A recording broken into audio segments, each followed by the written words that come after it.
Ano ba talaga ang rason kung bakit napakabilis at napakadaling natalo ni Thanos si Hulk sa unang eksena sa pelikulang Avengers Infinity War? Oo nga no?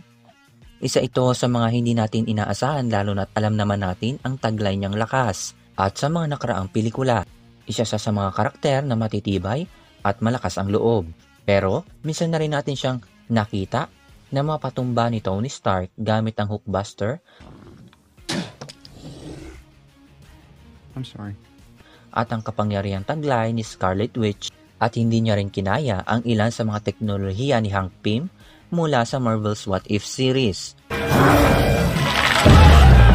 Sinabi ng ilang fans na natalo ni Thanos si Hulk dahil ginamit niya ang Power Stone pero nilinaw ito ng mga direktor ng pelikula na hindi ito ang nangyari mula sa interview ng Collider. Was Thanos only able to beat Hulk because he had the Power Stone, or is he just that powerful? I would say that he's just that powerful. I mean, you didn't see him actively use the Power Stone in the fight. Kapansin-pansin na ugali talaga ni Hulk na bugbugin ng kanyang kalaban. Pero noong natansyahan ni Thanos si Hulk, agarang pinatamaan ni Thanos si Hulk ng sunod-sunod na suntok. Dagdag mo pa ang mga parte na pinatatamaan ni Thanos. Alam naman natin na si Hulk ay humuhugot ng lakas sa tuwing siya ay nagagalit at ang ilan sa mga parte ng katawan ni Hulk ay nagsanhi upang mabawasan ang kanyang paghinga kasabay nito ang pagbaba ng kanyang galit. Ang mga lugar na lubhang malala na pinatamaan ni Thanos ay ang leeg, dibdib, balikat, baba, tagiliran at ulo. Ang tanong naman ng iba bakit hindi na lumabas si Hulk sa buong pelikula.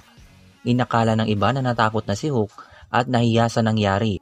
Pero nilinaw ito ng mga direktor na pagod ng lumaban at maging bayani si Hulk para kay Bruce Banner. At balak nila na pagkasunduin ang dalawang karakter na ito.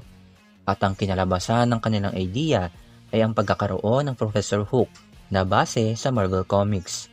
Siya ay may talino ni Bruce Banner sa loob at lakas ng katawan ni Hulk. Marami nagulat at hindi nagustuhan ang nangyari sa karakter ni Hulk ngayon. May request ka ba at katanungan?